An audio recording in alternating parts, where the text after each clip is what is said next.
Valenciennes St. Roch Cemetery in northern France. Here among the graves of local people are those of 882 British and Commonwealth soldiers who died in the First World War, and also 34 airmen who died in the Second World War. I've come here to visit a monument to a remarkable Irishman who survived the First World War only to die in the Second. Behind me is a plaque to Robert Armstrong, who was the head gardener here for many years in between the wars. Robert Armstrong had a very interesting life. He was a gardener in Ireland before the First World War. He joined the Irish Guards, fought and was wounded. After the war, he joined what was then the Imperial War Graves Commission.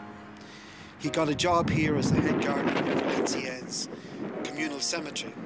And when the Second World War broke out, most of the staff here were evacuated back to Britain.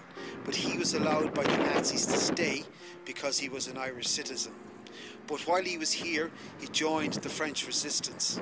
He was caught by the Nazis, interrogated by the Gestapo and sentenced to death. That sentence of death was commuted to 15 years in jail, and he died in a German concentration camp in 1944. At the behest of local people, this plaque in French and English was unveiled to Armstrong's memory in 1948.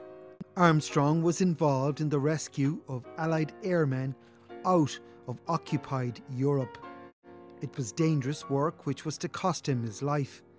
His family received this recognition from the RAF after the war. Do that, and I don't know why I came across. I met up with Robert Armstrong's two nephews, Harry Lindsay, who's 89, and Doug Armstrong.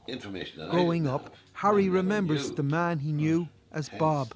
Then I did a bit of research. I remember from certainly 1936, 37, that period.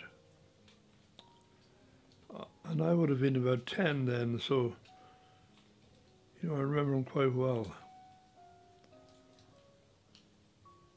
I remember he was a flamboyant character who took over the house when he arrived. He took up more than his share of space in it, but my mother absolutely worshipped him. Bob could do no wrong. Sometimes people say, how did he become involved with the French resistance? Well,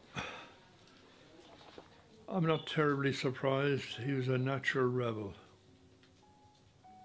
It was just his nature. When he felt that he was being wronged, he was apt to react in such a way that brought about repercussions.